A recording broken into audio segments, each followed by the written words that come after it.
جب اللہ کے نبی صلی اللہ علیہ وسلم دعوت و تبلیغ کر کے گھر آئے شام میں، ابو طالب نے کہا کہ میرے بیٹے ادھر آؤ۔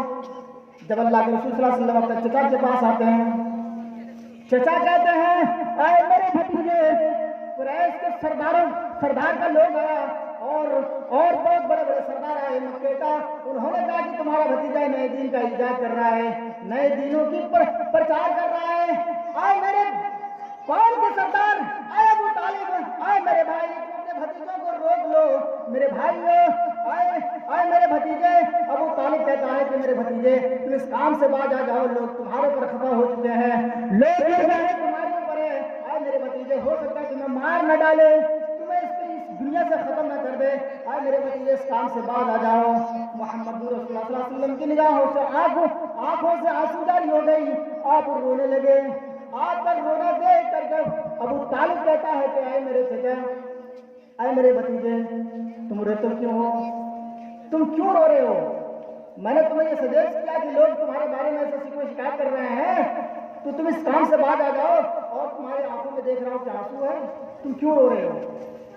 کہا کہ میرے چچا، میں اپنے باپ کو نگاہوں سے نہیں دیکھا، جب میری ماں کے پیٹ میں 3 مہینے کا تھا میرا باپ اس دنیا سے کوچ کر گیا، 6 سال کا ہوا تو میری ماں اس دنیا سے داری پانی سے مجھے چھوڑ کر چلی گئی، جب میں 8 سال کا ہوا تو میرا دادا اس دنیا سے رخصت کر گیا ہے۔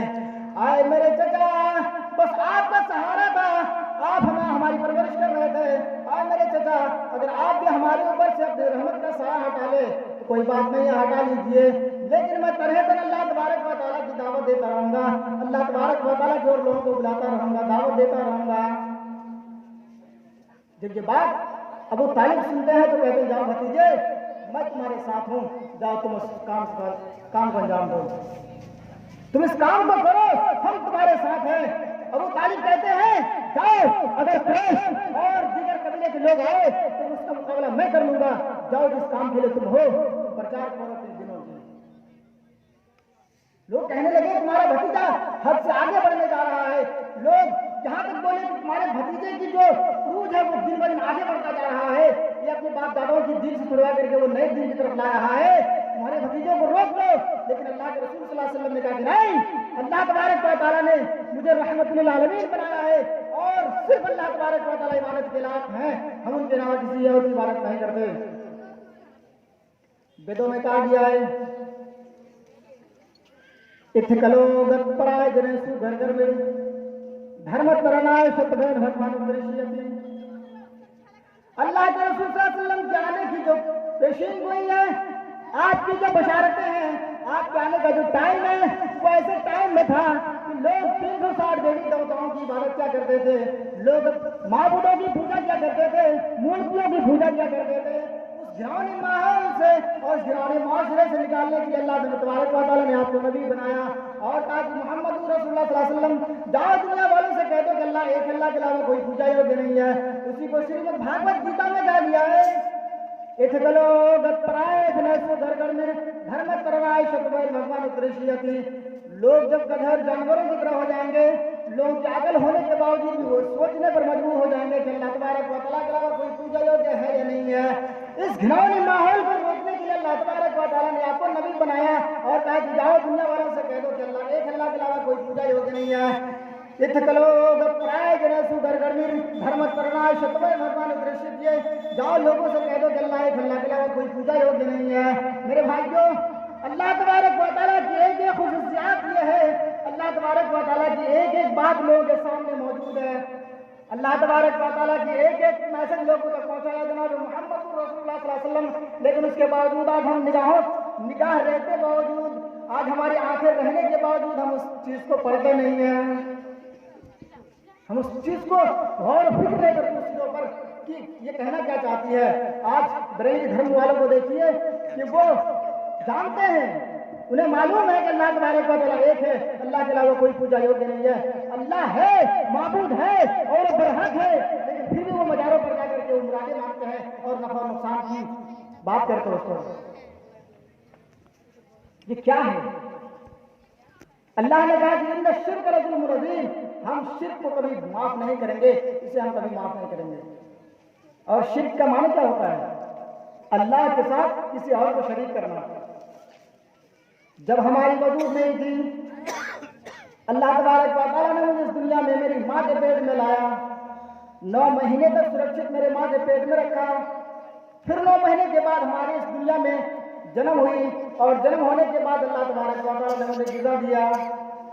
9 مہینے میرے ماں کے پیٹ میں رہا، میری ماں سوتی تھی، بیٹھتی تھی، چلتی پھرتی تھی، اس کی حفاظت اللہ تبارک و تعالیٰ کرتا ہے۔ اور اس دنیا میں آنے کے بعد لوگوں کی عقل الٹی ہو جاتی ہے، کھوپڑیاں گھوم جاتی ہیں، اور وہ کہتا ہے کہ ارے اللہ تو دور ہے، اللہ سنتا نہیں ہے، ہم یہاں سے اللہ کو کیسے پکارے؟ اللہ تبارک و تعالیٰ سننے کی قادر نہیں ہے، اللہ تبارک و تعالیٰ سنتا نہیں ہے۔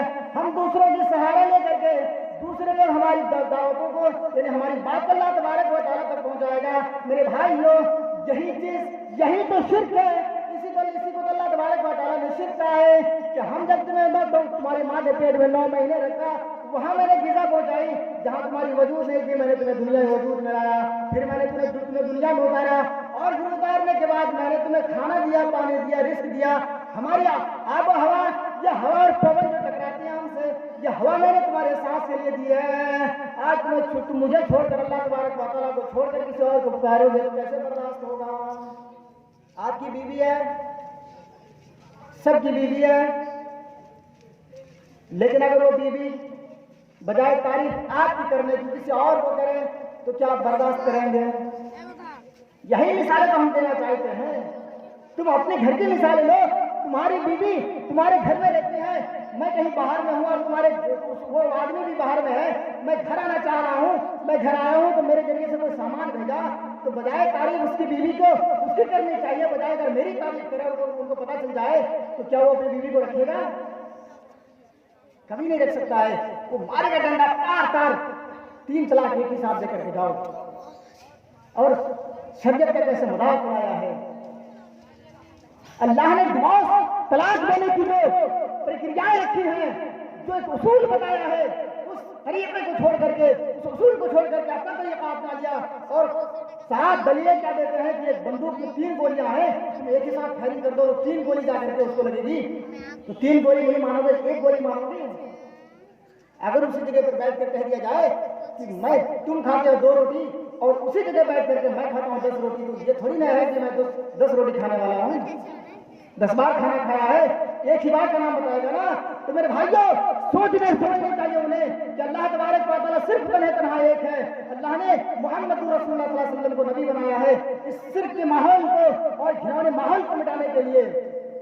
اللہ تبارک و تعالیٰ نے جب آپ کو نبی بنایا، ایک دن مسجد نبوی میں کچھ مال آیا